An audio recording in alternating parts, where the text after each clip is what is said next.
You didn't miss much. I just pointed out the things that you already can see here in the agenda and what we are trying to talk about today.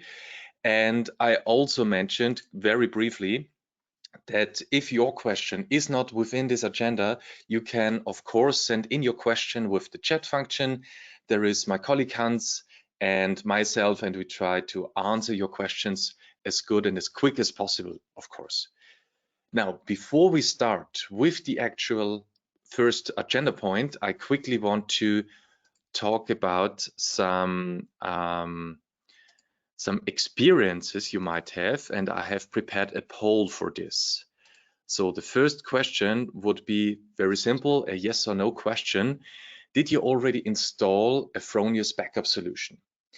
It doesn't matter if it's a PV point solution or a full backup solution. Right now, it doesn't matter if it was a good or a bad experience. That would be my second question. I just would want to know if you already have had your hands on this solution. I already see a few voted yes. All of you voted yes so far. I wait a few seconds longer in order for everyone to get the chance to vote. We are at 50%. I still got no answer. Oh, right now I have one. The rest of you voted yes. Because the reason why I asked this is, of course, what's your interest in this webinar? Is it because you had already some bad experience and try to find answers right in here? Or are you preparing for your first installation and watching this as a precaution? So this would be my interest. I see most of you voted already. I closed the voting right now and show you the results. As mentioned before verbally, most of you already had your hands onto such a solution, 91% to be exact, and only 9% voted with no. I hope for both of you there are some interesting topics in there. Let's see. And at the end, you can, of course, as mentioned, write in your questions. All right, so I close this one now. I also have a very brief second question I want to put in, and the question is about what is your experience with the backup solution? So if you had a PV point or a full backup already installed, was it a good experience? Did all work fine so far? Was it a bad experience? Did you have some issues? Or we will see. I didn't have the chance to install one yet. Let's see and wait for the first installation. I give you again a few seconds and we'll close and show you the results then. And hopefully, if your answer is I had some issues, that I'm able to get a new perspective onto some things.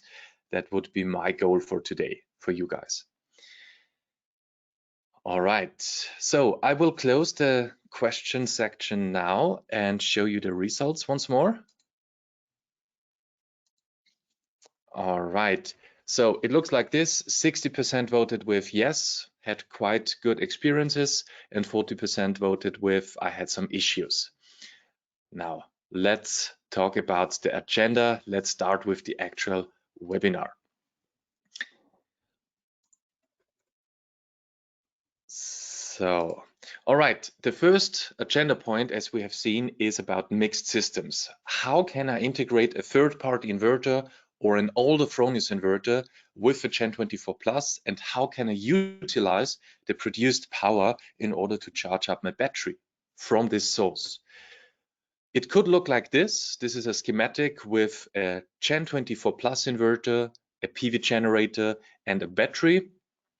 And we can see also a backup switch is installed here. So the customer wanted a grid outage security in this case.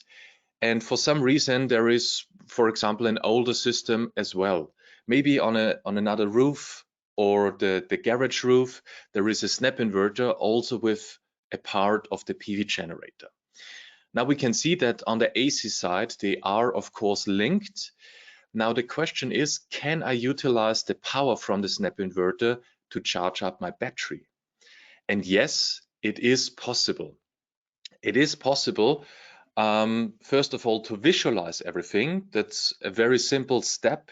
You simply only need to get the snap inverter and the GEN24 inverter both in the internet, and with one you create a system on SolarWeb, and the other one is simply added as another component in there. And with this second component, SolarWeb does the following. It adds up the production power and adds it or sums it up to one number, which is then visualized for the customer. So you see one production power, and if you click on it, you can then see what's from which inverter. You can differentiate, of course, as well. Now that's step number one, the visualization. And step number two would be the setting, which allows the snap inverter to charge the battery. So, and this setting is done on the web interface of the GEN24. You need to log in with the technical password. As you can see here, the technician password is required for that. So your installer needs to do that. And if you then go to the device configuration and the first topic called components, you open up this window where you can activate this button here. And this button is called Allow Battery Charging from Other Generators in the Home Network. So this button that we can see here is under the component of the battery. So if you add your battery to the system, this window pops up, and then you need to activate this and set the maximum charging power from the AC that you need to calculate with. So let's say I have a 5 kilowatt snap inverter installed. I type in here 5,000 watts.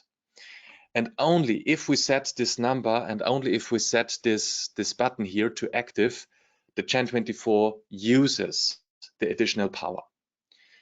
Of course, he knows it beforehand as well, because we have a smart meter at the feed-in point and we measure all the surplus power we have. But if I don't activate it here, he doesn't use it to charge up the battery. So very important step. And just as a quick side note, it does not only work with a snap inverter, it would work with a wind turbine, with a small hydroelectric plant, whatever. We just need to set this number here, and the inverter starts using the surplus power that's available within the system. All right, so that's the setting. And one more thing, of course, in this setting, we have a little bit more losses. Sorry, I lost the word. We have a little bit more losses because we need to go from DC to AC and from AC to DC again in order to charge the battery. But all in all, it's better to have the surplus power ready to use and to use it for charging up your battery.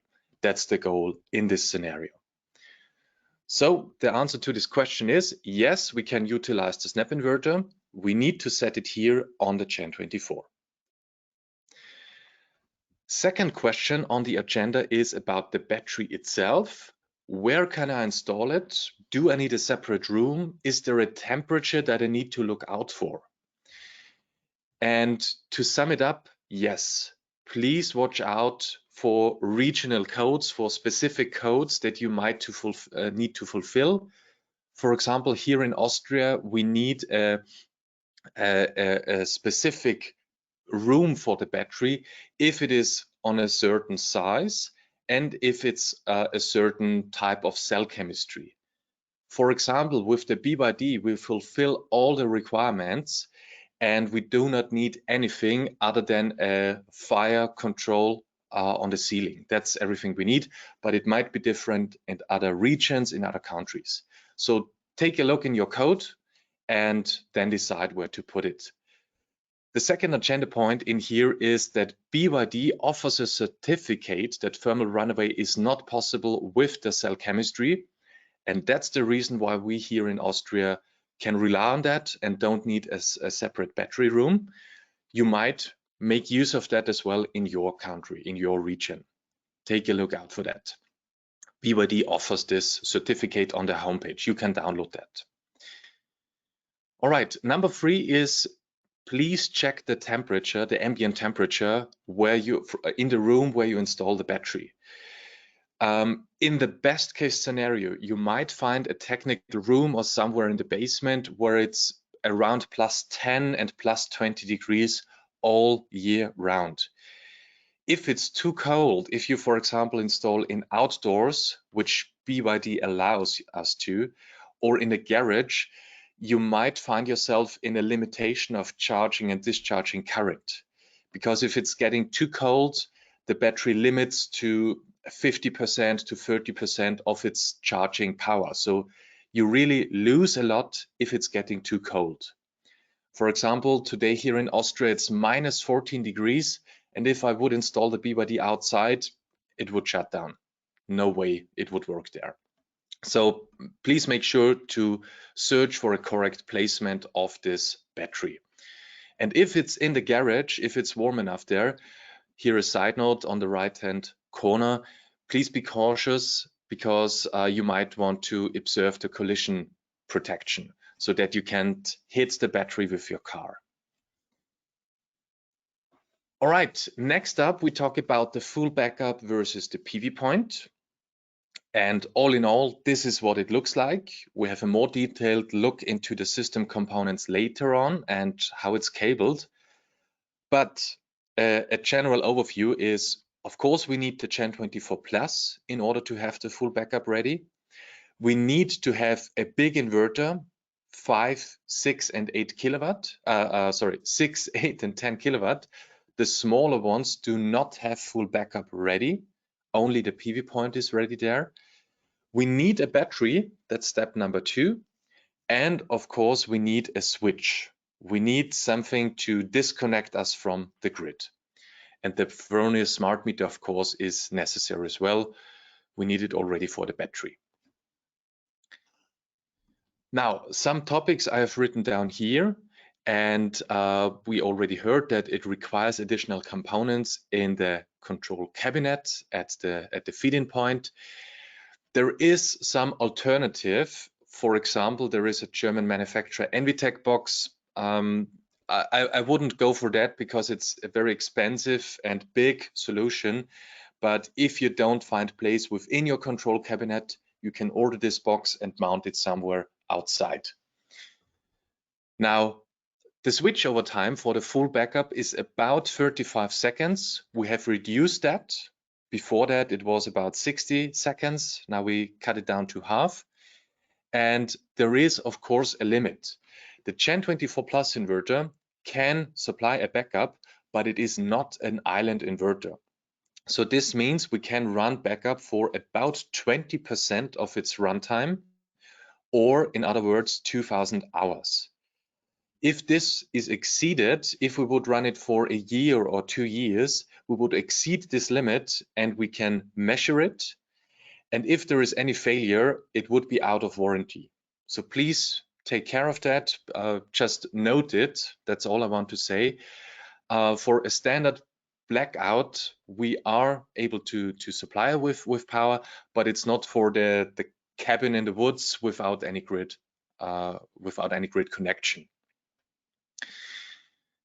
Yeah, and I already mentioned, please take care that the full backup is only available for the big GEN24 inverters from 6, 8, and 10 kilowatt.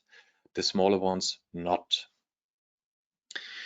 Now, there are different variants for the backup power, clarified best with the grid operator. There might be some things you need to take care of. If you need to switch off just the phases or also the neutral, these are some things that are very local and very dependent on your grid operator. Or for example, if there is the need for an external grid and system protection. This depends very much on your location. Yeah, another frequently asked question is about the backup power. What's the energy, the power that we can charge our battery and discharge it with? And this is very dependent on the inverter and on the size of the battery. And these two things need to be considered. because the calculation is always voltage of the battery times the maximum input current that's available on the inverter equals in the charging and discharging power.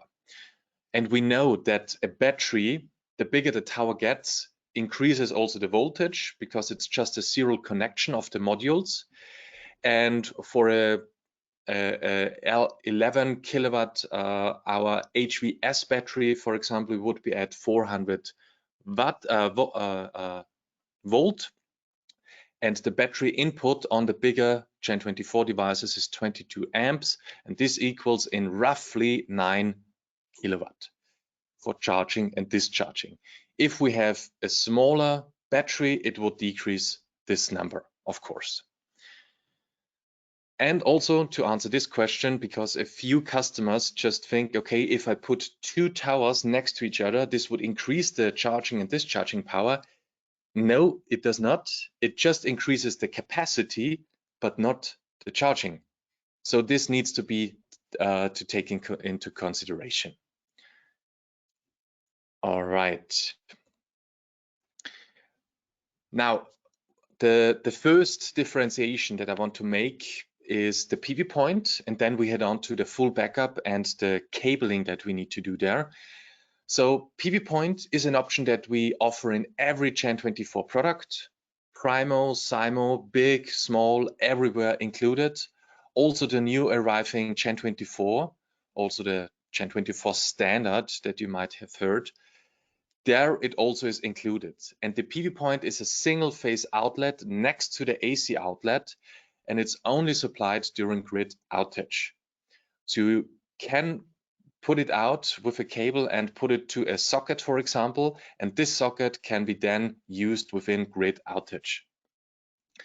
So you cannot leave your refrigerator, for example, plugged into there permanently. It does not work like that.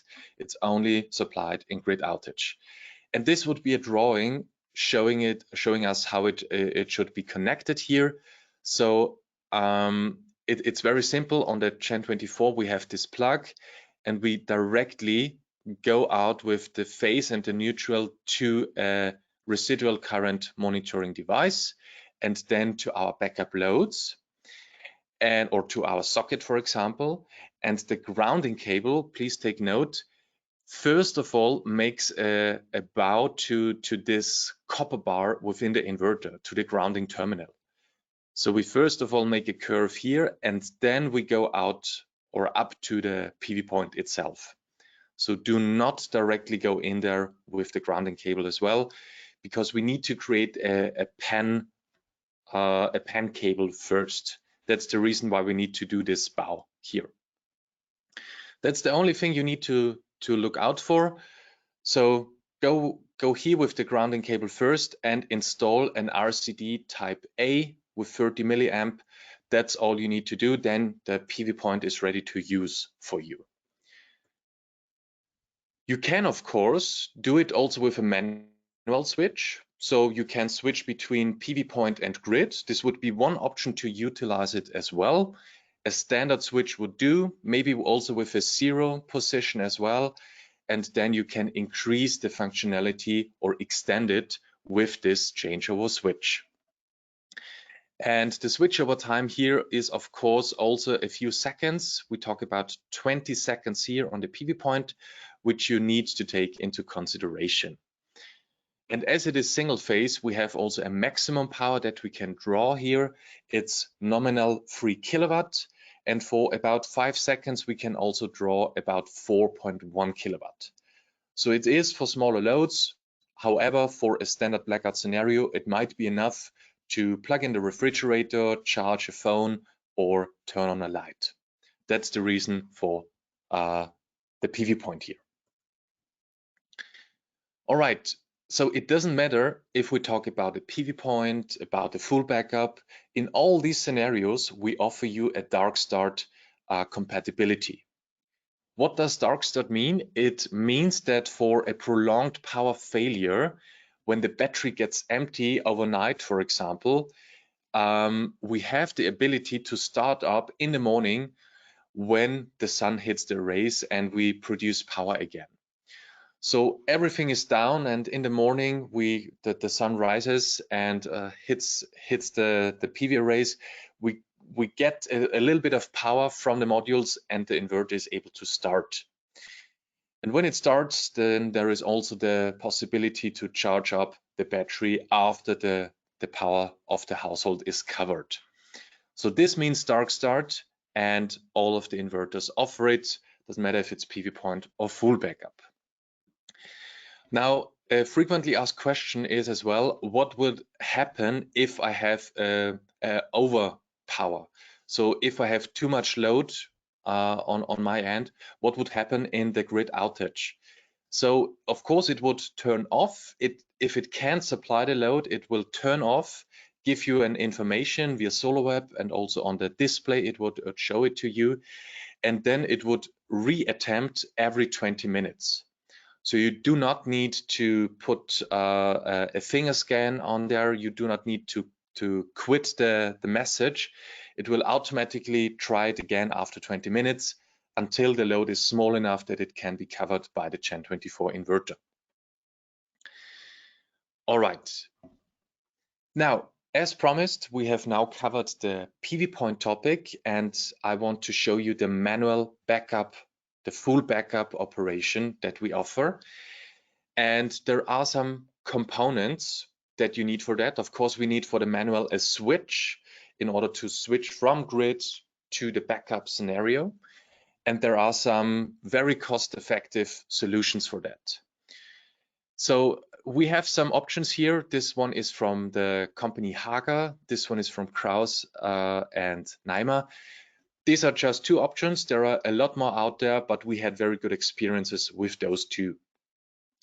And the reason why we put up cost advantage here is that you only need this backup switch, and that's it. We need a freeway diverter switch with a grid position, a zero position, very important, and a backup position.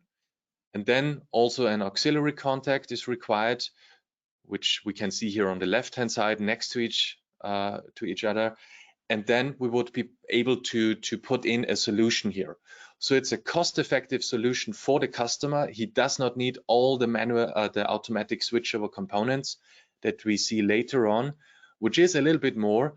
And yeah, the customer can decide by himself if he wants to go into the backup or not. But let me tell you a little bit more about how it works. So this would be a schematic. We coming in from the grid on the left-hand side, go to the smart meter of Fronius, and then there would be the main contactor of the switch. This is positioned with Q1, and in the position 1, we are talking about the grid operation, and in the position 1, of course, it's closed, and we are in grid parallel mode. The inverter supplies, and the surplus goes out into the grid. Now, what we also see is that there is the auxiliary switch, and the auxiliary switch, for example, is positioned here with the WSD contact. This is the wired shutdown, and it's the small cable bridge on the pilot card of the inverter. You might remember it because it has a small cable loop in it by standard, by X factory, and you put it out and put in this auxiliary contact from the manual switchover and have then two positions. So what would happen if the WSD contact is open? The AC side of the inverter would shut down. So we would be able to shut down immediately. And this would happen if we put it to position 0. And this is supposed to happen, because if it's not, if I would be able to directly switch from grid to the full backup, there would be the option that I switch from the 53 Hertz that we have in grid outage into the 50 Hertz of the grid. And this would, of course, cause a lot of problems. So in order to prevent that, we have the 0 position, and we turn off the inverter between the switchover. So in position 1, we are closed, and in position 2, we are closed, and in the middle at position 0, we are open. WSD is open. Yeah, so this is all you need to know there. And as mentioned, it would be a cost-effective solution for the customer. Also, one small hint, it is no longer necessary for an additional RCD in the inverter path. So in here, we don't need an RCD.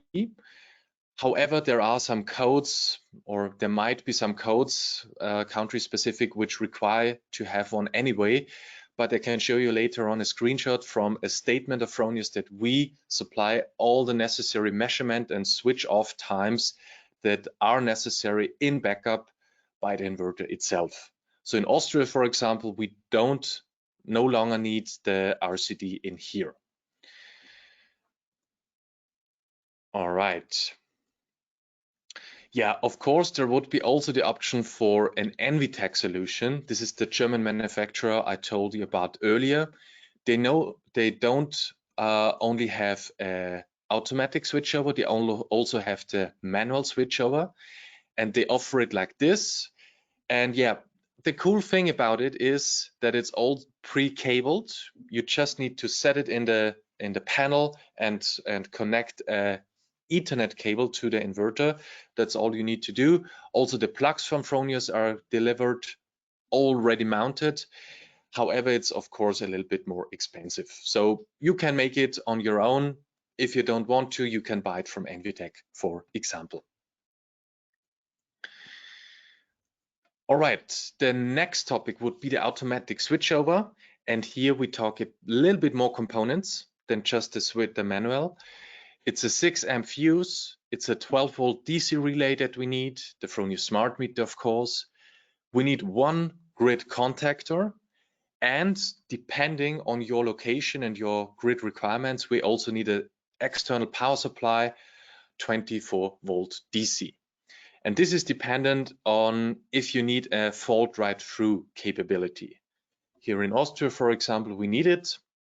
And this is simply for small differentiations in the voltage. If we, for a brief second, have a too low or a too high voltage, or the frequency is out of control, the inverters in the field should not immediately shut down. The power supply should hold them on for about 5 seconds, and then they are able to shut down. So this is the reason for this. Maybe check it once more with the grid operator and ask if it's necessary or not. All right, so this is the amount of components we need for the full backup, and the schematic tells us how it should be cabled. We are again coming in from the grid to the Fronius smart meter, and then we are at the automatic switchover K1. Here would be the contactor, and this contactor has a support contactor, which is supplied by one phase. So if we have power, this K1 is closed, and therefore the contactor the main switch is closed. So in grid parallel mode, it looks like this. And we can also measure at all the feed-in points at the pilot card, at the orange plug, we have 0 volts of the input 0, input 6, input 7. Everything is on 0. If there is a grid outage and we are in a backup mode, there is no supply of this support contactor of K1, and therefore the main contactor opens up, and the GEN24 is able to start up its operation. And the first thing the GEN24 does is it's switching off the K3. This is a support relay which interrupts this power supply. So if there is a grid coming back, even for a brief second only, it does not switch on the main contactor. So we will be offline until the measurement of the smart meter is good enough that we have good information about voltage, about frequency, and only then it switches off its power, turning on the K1 again, and then we are in grid parallel mode again. So this is the reason for K3. This is open in grid outage mode, and we see all the feedback contacts are on 12 volt. We get 12 volt on every contact, and this is also a measurement you can take in order to check for correctness. And yeah, once more, the hint here with the additional RCD at the inverter side that we do not longer need. I also have here a short screenshot. Unfortunately, only the German language in here, but you can see it's a very actual date. The end of November, we put it out. There will be an English version following soon, of course. This would be for Austria, Germany, and Switzerland so far. The rest will follow. And here we write down, as mentioned, that we from Fronius and the GEN24 support all the necessary switch off times in the backup scenario. All right. So let us check the last topics on our agenda, which is about cabling and settings. Just briefly going over it, we have the pilot card on the right-hand picture here, and we can see all the orange plugs. And for example, the left one would be the WSD contact. We even can see the small cable that is put in here ex factory, and this is where we put in to in plus, in minus, the manual switch off the support contactor. This is where we want to connect it. The middle orange plug is then our Modbus communication, and we need that, of course, for battery communication, for smart meter, and this is where we connect those components. The right-hand side orange plug, the bigger one, is then necessary for the feedback contacts. We have heard about the IO0, about the input 6 and input 7, and we also utilize the permanent 12-volt signal, V+, it's called, and the ground for our relays. So this is where we then have all the components cabled and set up here. All right. Of course, this is not a technical webinar today. If you want more information, check out the manuals. There we have a little bit more details, and this should help you a lot. Yeah, on the web interface of the inverter, we also need to do some settings, some configurations. And one frequently asked question is of customers, yeah, I have heard that I can set a reserve capacity in order to prevent the battery to be drained in grid parallel mode completely. Where do I set this? So this is actually under configuration, and very at the bottom here, there is called reserve capacity. There is a function called like that. And here we can set it into percent. What's the minimum SOC the battery can reach without going into the reserve capacity mode. And with this 30% that we can set here, for example, this would mean that in grid parallel mode, we never undershoot this percentage, and only if there is a grid outage, we go below that number. So this would be the reason for that. We can save our capacity for this blackout that might happen, and then we are able to provide it. So it's a very simple setting, and please do not let it be confused with the SOC warning level, for example, or any other setting. Really, only the reserve capacity down below here is the correct setting for these types of reserve capacity. All right, we can, of course, do a functionality check after we have cabled everything. And before we leave the customer, we can do a quick check. First of all, on the web interface of the inverter, it shows us in the grid outage that there is no connection to the Fronius smart meter and that the emergency power mode is active. We need those informations in order for the full backup to start correctly.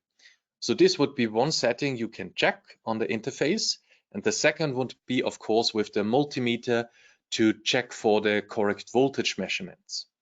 So in grid outage, do I have 12 volts on every contact? If yes, I should be able to start in full backup without a problem. If not, you might check the correct wiring again. All right, last but not least, I have here a screenshot of the component list. We are again on the web interface of the inverter under device configuration and components. And in here, when we select the battery, there is one thing called SOC limit mode. And this is a standard set to Automativ. which you should leave it in. Please do not change this setting. The standard setting would be from 5 to 100%, and this is not the reserve capacity. A lot of times this gets mistaken for that, but really what it is, it's the standard setting from BYD for how low or how high can we charge and discharge the battery, also in grid outage and grid parallel mode. So there is no reserve capacity in here. It's just a standard procedure how we can charge the battery. It's an information for us as Fronius as well. So please leave this to Automativ, and for the reserve capacity, there is another setting that we have seen earlier. All right, so that's it for today. Sorry for the audio issues at the beginning. I hope now it worked for the rest of the webinar. And for more informations, you can find a lot of things, of course, in manuals, and where you can find these manuals, of course, on the homepage. And you can find this with a QR code scan on the left-hand side for the GEN24 and on the right-hand side for the battery storage. So if you're interested, take your camera out and scan it. And also on YouTube, you can find more informations on the full backup story, the manual switchover thing, and so on. So I hope it was interesting. And before we close today's webinar, I quickly check the question section. If you have any questions left, just send them through. We are happy to answer them. And in the meantime, I will turn off camera and microphone and will supply you the answer via writing. I hope it was interesting for you, and see you hopefully in the next webinar. Have a nice day and goodbye.